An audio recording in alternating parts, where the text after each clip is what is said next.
So then my next strategy would be definitely to sit across the table, understand what what they are bringing on the table, and look into their expertise in past and other things. And at the same time, when we are expecting from developer, I think as a retailer, I would also like to market myself in front of him, and sit across the table and understand that how we both can make that particular mall successful, or how do we complement each other to be in that location. So Ravi, tell me something. I thought that none of the panelists were supposed to know what the prize was. How did you find out that the prize for whichever team wins this gets to spend a night with Anish? No, I mean, Anish is a good close friend of mine. Okay, JP, coming back to, the topic that you wanted to sort of cover first. So if Chocola came to you and you didn't know who Chocola was, how would you go about, especially for this new entrant, how would you go about sort of making a decision whether you wanted them in the mall or not? As I said, I actually was trying to tell you. What we do is we have a very thorough process of trying to understand the retailer. As you rightly put in one of your slides, that we need to think more like a partner, as a person, as people who are trying to provide the infrastructure for the retailer to succeed. And eventually, if the retailer succeeds, then only the mall will succeed. It's not the other way around, actually. So we try to understand as much as possible what the retailer is doing and where he is doing.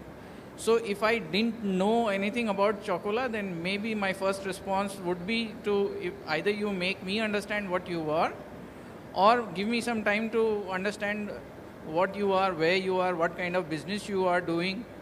Let me go to your store, understand what kind of people who are coming into your store, whether they are fitting into the kind of positioning I am doing for my mall, if they are, the kind of people who are there in the catchment, whether that is right. So after that kind of understanding, only I will be able to, see whether it fits into the whole scheme. So for the new entrants, for the people who are who are not majorly present in malls, for them it is, my advice would be to have these things ready with them as a presentation maybe. So what if you were heading the leasing and marketing for the largest mall in India and you had 495 stores? Would you still have that luxury of deciding who you want and who you don't want? Oh yes. Oh yes. With 495 stores? Oh yes. Okay, that should be the approach. That should be the approach. See, intention should be there. That is what counts. At the end of the day, I may be, pressurizing my leasing people, get me the brands, but at the end of the day, it has to be the right kind of brands only. I cannot afford to make the sum total a compromise sum total. Okay. Very quickly, thank you so much. Any audience questions? We can take a maximum of, we'll do it at the end. Oh, great. Okay, so Anish tells me we'll do Q&A at the end. So thank you very much for all the panelists. Thank you so much. Thank you, audience.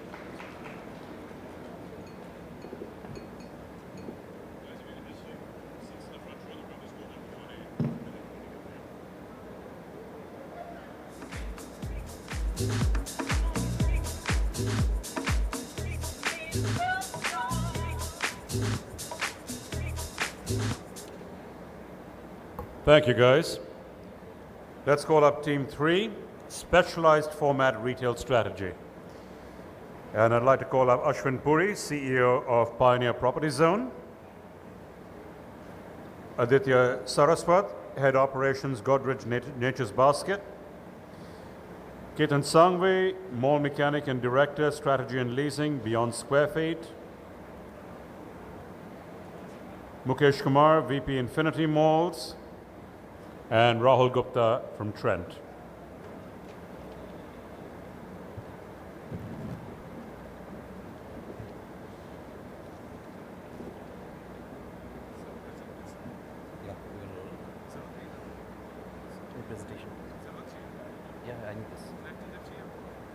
Yeah, slide change.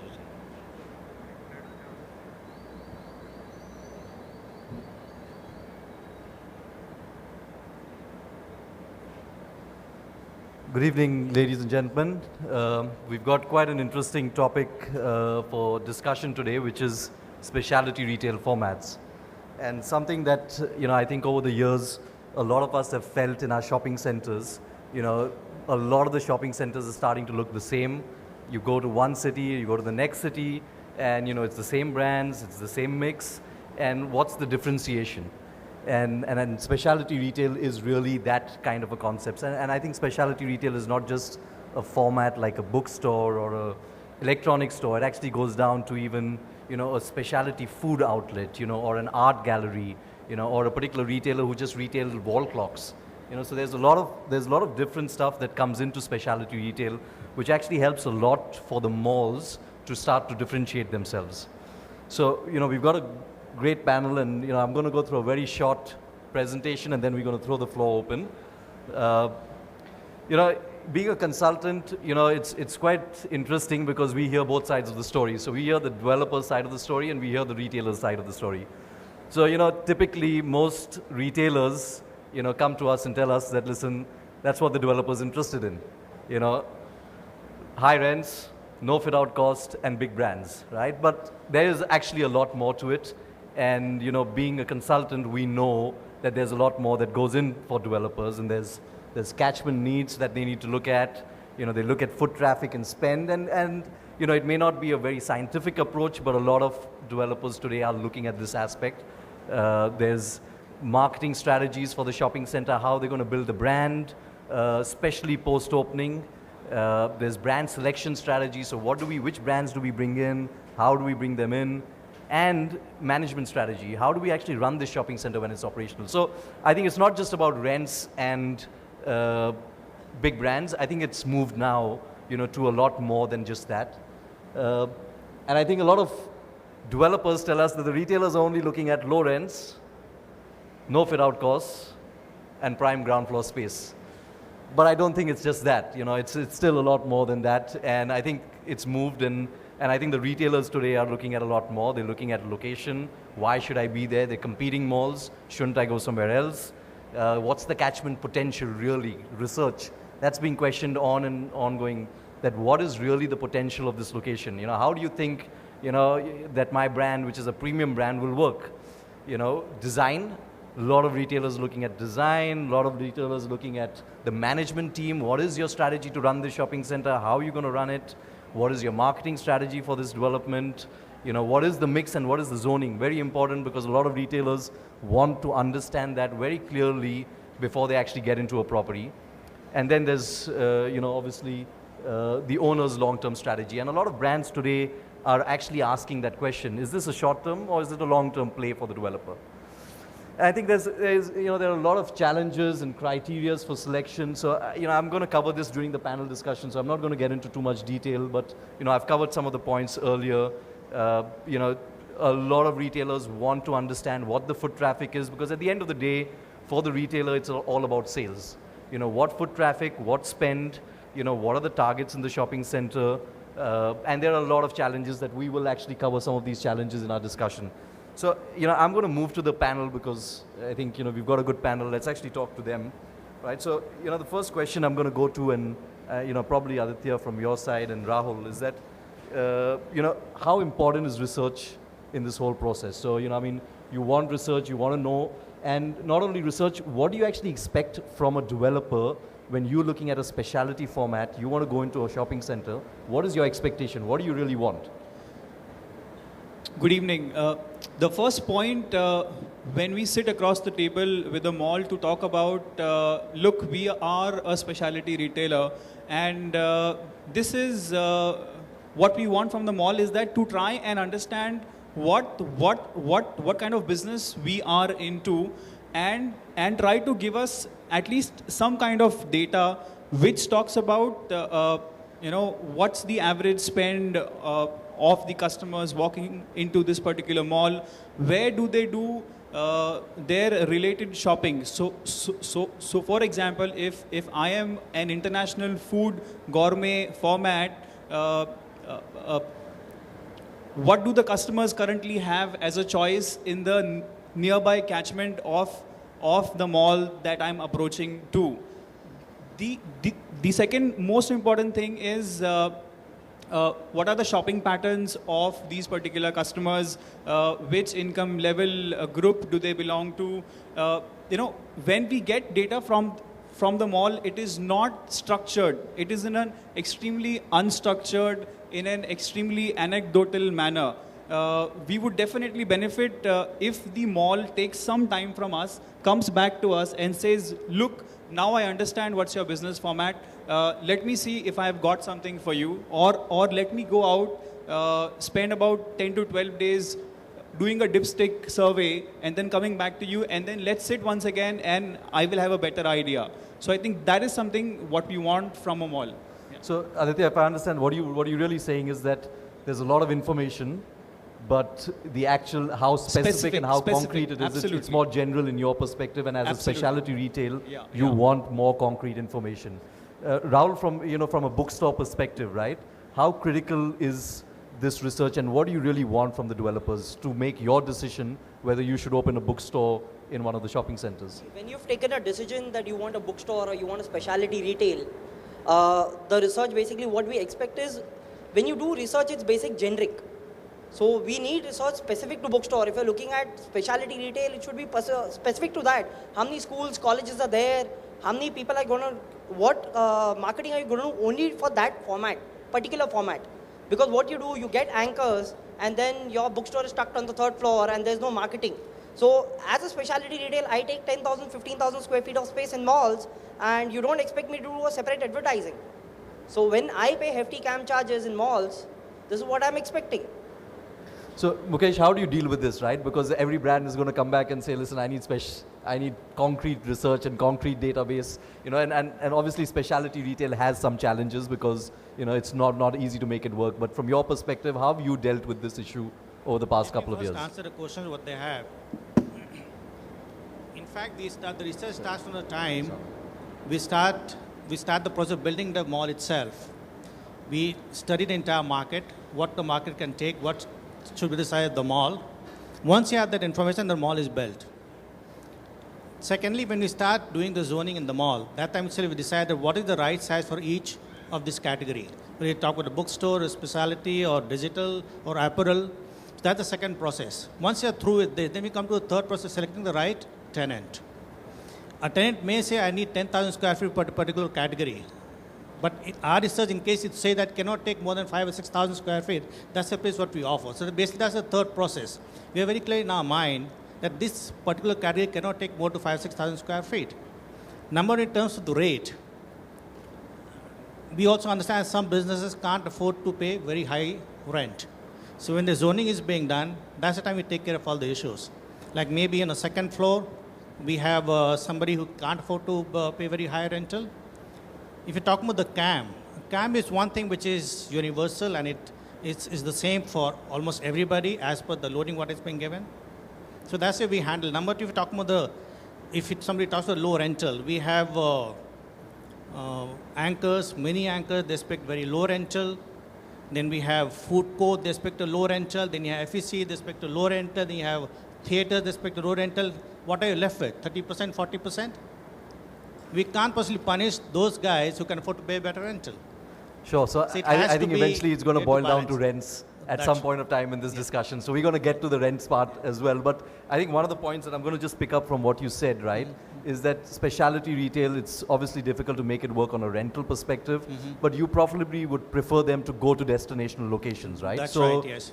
So I mean, Ketan, from your perspective, when you look at specialty retail, are you expecting them to go to locations where, they have low foot traffic? What's the deal? How do you actually look at it from a zoning perspective? If you zone the mall right, if you stick to the T, if you create, if you look at specialty retail, you're looking at home, you're looking at electronics, you're looking books, toy, music, you're looking at art galleries, you're looking at, certain themes which are not present in every other mall, and you need them so that you can compete with other malls and create the differentiation. But clearly, if you stick to the zoning, for example, you see this internationally in many other parts of the world. For example, if you create an entire electronic zone, and I've seen this in Bangkok, entire floor, on the 5th floor, entire electronic zone, no other electronic store in the mall except for the store, with a big anchor in place and then all the EBOs around, it rocks. So as long as you can place them on different floors or in weak rental areas and make it rock if you stick to the zoning. Right. So that's the way it works. In home, electronics, some of these categories. So what you're really saying is you want to push them to areas which are low rent. Now, Rahul, from a bookstore perspective, right? You can take some of these locations, right? So you can go to maybe the 3rd floor or something of that sort. But what is really where's the challenge? Is that an issue from a specialty retail format, because you deal with different formats? So is that an issue to go to upper floors and not ask for prime ground floor space? No, see, with respect to Landmark, we are not asking for any prime space. What we are asking is, we've done a study. So either we prefer to be on the ground floor or we prefer to be on the food court level. So ground is always there. So ground is always there. I agree. In terms of affordability and thin margins, you can't afford, but you can't be on the sandwich floor. Just because I can't afford, you can't put me on the 4th floor or on the 2nd floor. I need to be next to the food court or the multiplex level. Sure. So again, I think it comes back to zoning. So what the message really is specialty retail can go to some of these levels where it's tough to make it work, but obviously you've got to have like-minded adjacencies around these stores. Aditya, how does it work for you? Because you're a food, grocery kind of a store, right? And can you actually go to the upper floors? And how does it really work for you? Because again, specialty retail, your affordability of rent is low. So how does it work? See, the most important thing here is to realize that you have to make profit. If you open a store, it has to break even. Now we are 90% present in high street premium residential areas where we break even in about 2 years. Now, at very high rents, which would be quoted in a mall, maybe in a ground floor, okay, we would break even maybe in 3 years, 4 years, or maybe even 5 years, which will not make sense for us. So yes, we are open to having locations on the 1st floor or on the 2nd floor, provided there are certain factors which go into it. Okay, the first factor is, does that mall have multi-level parking? Okay, because many malls have parking only in the basement areas. If this particular mall has multi-level parking, which multi-level parking customer exits, which means that there will be even flow throughout each floors, and with this, whether there is proper zoning. So we as a international food retailer would prefer to be on a floor which has a multi-level parking entry with the right kind of zoning, which means a lot of women-oriented retailers being there. Okay, plus we know that our customers, we being a specialty format, would definitely come to us. Okay, but the rents should make sense then, and the traffic should also be routed. One more very, very specific issue that we face, which is specific to our nature, is that we have a lot of refrigeration inside our stores, which is chillers, freezers, server counters. Now, where do we place the outdoor units for these particular freezers, servers, chillers? So if we are on the 2nd floor, we would require space for these outdoor units also to be placed. So I think there are a lot of factors, and the mall should help us choose the location, provided that we get steady walk-ins and we are also profitable. Sure. So I think obviously some complexities with specialty retail, but I think, Aditya, you raised a point that your break-even in high streets is 2 years, whereas shopping centers is actually 5, right? Now, Mukesh, you also raised the point, right? Because what you're saying is that the anchors won't help, the departmental stores won't help in terms of rents, the cinema wants help in terms of rent, and the specialty stores won't help in terms of rent. So who's going to help you? So how do you actually deal with getting specialty retail into your shopping center? I mean, do you plan for an X percentage, and how do you deal with this rent issue? Of course, we have when you do the entire mall rental, when you look at the entire mall rental, it's an X amount. We divide this into different segments. So we already have some provision for that. But more than that, I want to clear one perception what retailers generally have. Now, once you sign up with the mall, their work is done. It doesn't work like this at all. It is our responsibility. Once you are in the mall, it is our responsibility to make sure they also do well. So we provide right kind of marketing support. In fact, we also have a process, at least in our system, we have a process that we analyze TD every month. Retailers not doing well, we try to provide all kind of support. It is analyzed. There are times retailers also get little surprised when you go back to them and tell them, listen, you're not doing well, do you need any support from us? Provide them drop-down flexes, exclusive marketing. We also do these kind of activities. Sorry to cut you, Mukesh, but I've got a lot of retailers who actually, and some of them on this panel who've been saying that, listen, what happens is that we specialty retail, we need support, and we always promised a lot of support. But when the time comes, that support doesn't come. So I don't know. I will not talk about other malls, but as far as we are concerned, I think we do provide a lot of support to the retailer, whether it is a specialty retailer, a retailer who's not doing well. So I think the message is that you have to do these kind of things, and you have to support. I mean, Ketan, sorry. Just to add to this point is that whenever we approach any particular mall, they always say that, yes, look, we'll give you standees, we'll give you drop-downs, we'll give you everything required to make your business work. But when we tell them to commit, they back out. Now, my question is that if we can have a letter of intent or an agreement which takes care about the commercial part of the deal, why don't we have an MOU which takes care of the marketing? So yes, and we also talk about a percentage of revenue. Okay, we say that, look, this will be the minimum rent, this will be the percentage of revenue that we would expect, whichever is higher. So why don't you put down that if my business is not going about this, what kind of marketing activities would you list down to help me? Because whenever my business is not working out and I approach you, you monetize everything. Okay, a standee will cost you 60,000 rupees. A drop-down will cost you 1,20,000 rupees. Okay, weekend stall. Sorry, Aditya, because so we're running out of the time. MOU has to be there. I think there are two sides of the coin. I think what Mukesh is saying is there are obviously developers who are coming forward and supporting, and what you're sitting down and saying Absolutely is, agreed. Where is the support? Because I don't see it. It's all for the industry. It's all in the air, and it doesn't come to me. It's for the specialty retail industry that we should have an MOU for marketing activities also. So I think, I'm sorry, gentlemen, we've just got it's short period of time, but I think the message that's coming out is specialty retail is a critical part of your shopping center. You need to bring it in. You need to embrace it. But it's not as easy as just bringing the retailer in and putting him in. You've got to support him. You've got to manage him. And I think you just have to factor the fact that this thing is going to grow over a period of time. I think what's probably coming out is that there is a balance, like Rahul said, is that they're ready to go to the upper floors and they're ready to make it work at some of the other locations as long as you can be committed to the mix and actually deliver a like-minded mix. With that, I'm going to thank our panel. Thank you very much. I know we're running out of time. Thank you, everyone. Sure. Thank you. Thanks a lot.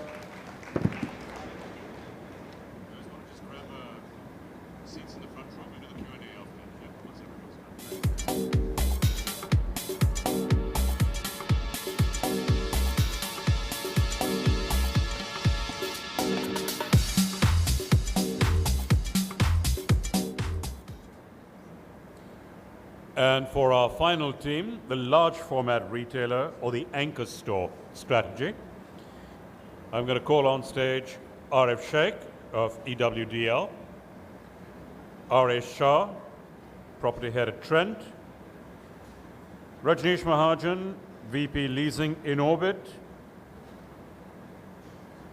Natraj from PVR, and Deepthi Goyal from Ambience.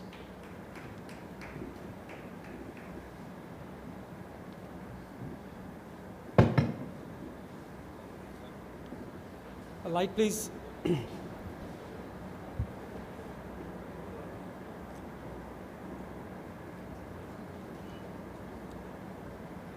So we have all the movers and shakers with me in my panel. last month, a shopping center in US was pitched by an investor, PE fund, $117 million. And they had an anchor called Dillard.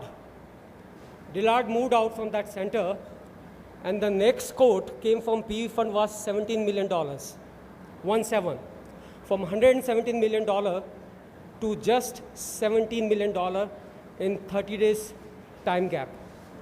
That is, gentlemen, is the importance of anchor in any shopping center.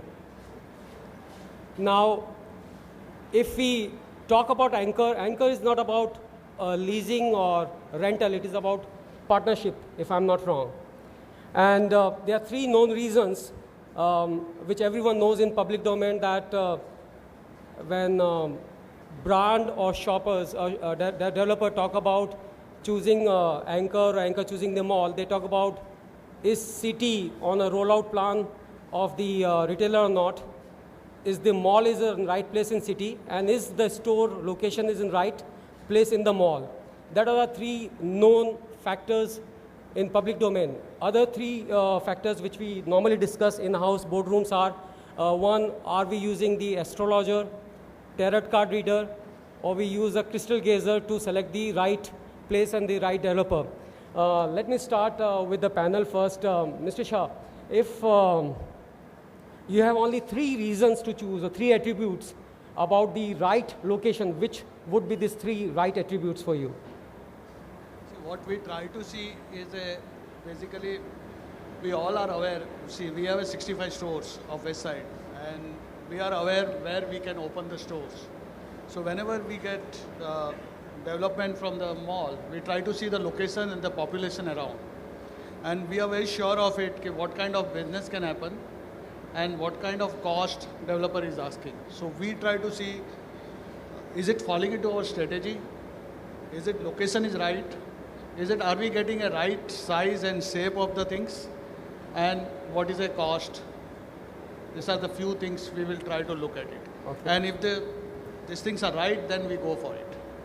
Rajneesh, it is told that if you have right anchors in a mall, the value of the mall goes up by 15%, and the vanilla retailers, adjacent vanilla retailers sales goes up by 25%.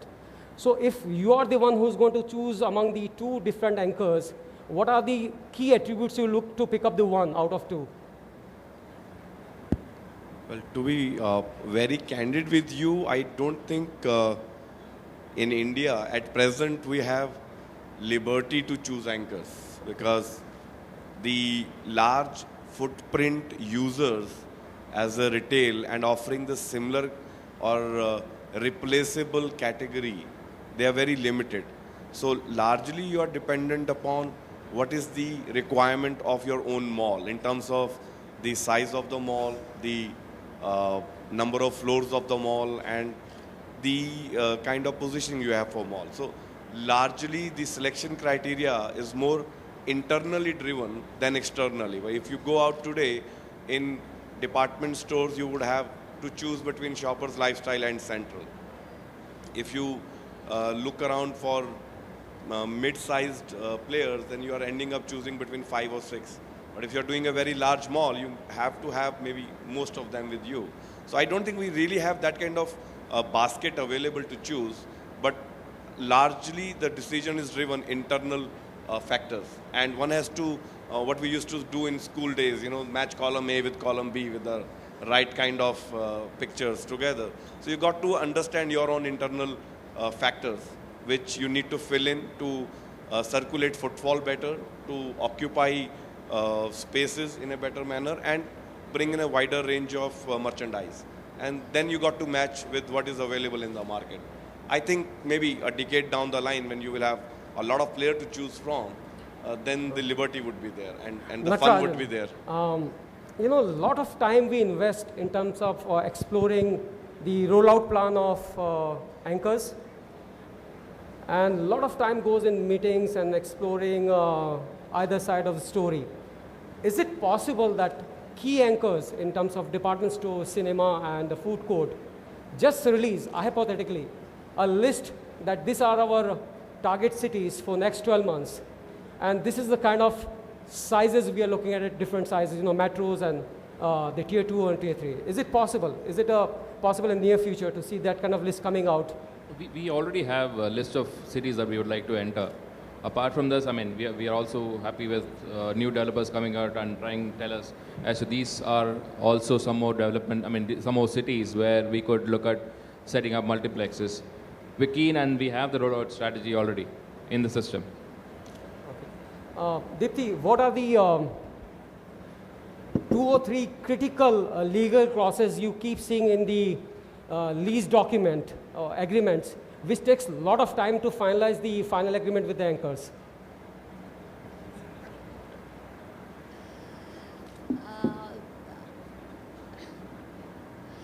There are a couple of clauses. I guess the first is renewal at the option of both the parties that we face a challenge on. I guess, there's a definite relevance. If we're calling ourselves partners all this while, then why should there be a discrimination on the developer's tenure? So I would